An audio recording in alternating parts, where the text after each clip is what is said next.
It's easier to get through a gunshot wounds than a broken heart. Yeah, hopefully, yeah, okay, I'm not even going to make any comments. Go. Physical is physical. Physical's physical. Emotion is something else. When you are, But is it? Because emotion is like a physical thing that we don't know how to deal with.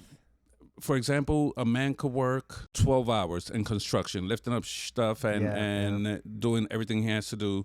That is physical work, and he could be physically tired at the end of the day. He probably is, but busted his ass. Let's say a nurse that is doing her job, and she has to think about how to care for patients, and is minimum physical work. Yeah. But she also works the 10 hours, whatever amount of hours. At the end, she is mentally drained. Her body cannot move. Absolutely. So is the two different things between emotion and physical. Sure. And the emotion outweighs the physical by, it's not even the same freaking metric system. It's... I was wrong. You're right. Emotions is not, it's electric. It's energy. But the feelings are physical. We feel the feelings. We feel sick to our stomach. We feel... That's how strong it is. That's how strong it is. But you're talking about, what causes all the feeling, I feel like crap today. Because now the guy comes home, right? Here, let's do a scenario here. Not trying to defend, just a scenario. He's tired physically. Mm-hmm. Probably frustrated, like I said before. I don't know if I talked about it on the pregame or just now. I forget. It's all blending in. They weren't listening to him on the project. They're getting it all wrong. He's got to go in there and he's got to be a dick. And he let out all this anger on all these guys, the people that he manages. And he drives home and he's kind of frustrated. He's like, oh, why did I do it that way? The reason why they didn't do it right is because I assumed they knew what they were doing. Now he's emotionally frustrated. He gets home. Kids are running around, whatever. Ignore the kids. That's what men do. Or so they think. And now she's got her emotional problems too, because she's the nurse. She's not emotional problems. How dare I? don't mean it that way. Problems at work. She takes a lot of that emotion with her because they're not listening to her either. The patients aren't listening to her. They're fighting back on the stuff. She's like, bitch, I went to school for this. Fuck you. Like, you're telling me, like, because you've been in a hospital before, I've got a job. Either let me do it, or he'll do your job, right? He'll come get you. The Uber, the goober, the God is going to come get you. So now these two meet at home, Frank. Mm-hmm. You've got guy, man, and you have woman.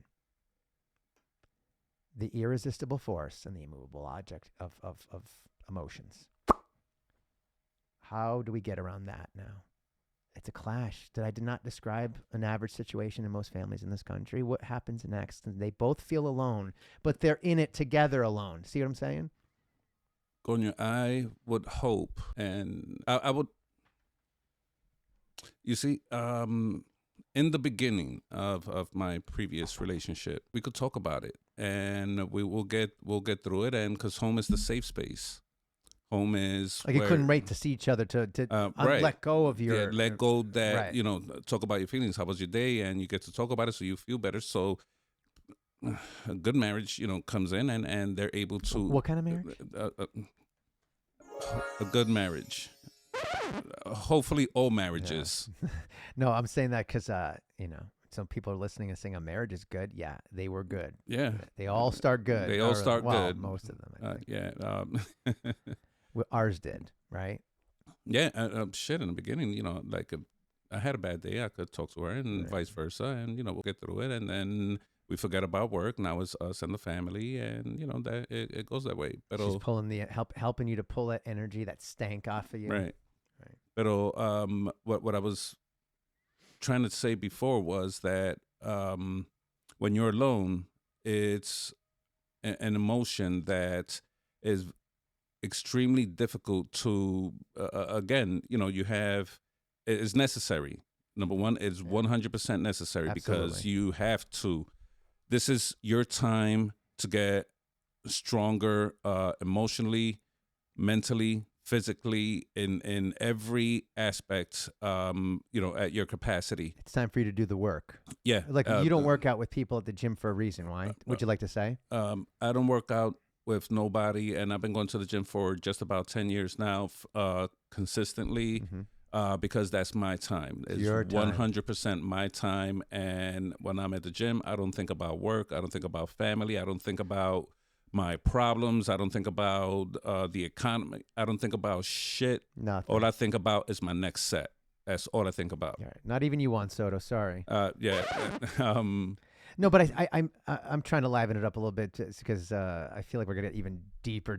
I see like the chasm. We're going in on this. Okay. This is do a it. safe space, right? Yes, is this sir, a safe always. space? No, I know you're strong. Trust me, my friend. Oh no, dude, it's I just feel like physically, emotionally is a different story. Being alone. When I broke it down in these 3 steps here, like I said here, right, where it's in your heart, in your head, your heart, your home. When I differentiated it, it made sense to me. I go, oh, kid, there you go. You got to. It's not all the same alone. It's different types of things. Yeah, this is different forms of and different being feelings alone. And different things, And I'm like, wow, this is what it means to be man. If you want to talk mommy issues, like I said, there's no mommy issues. It's called man, right?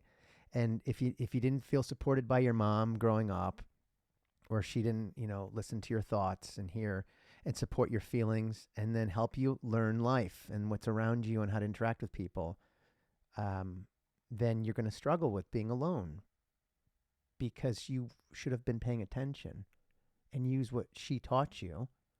She's very important. The dad does something different.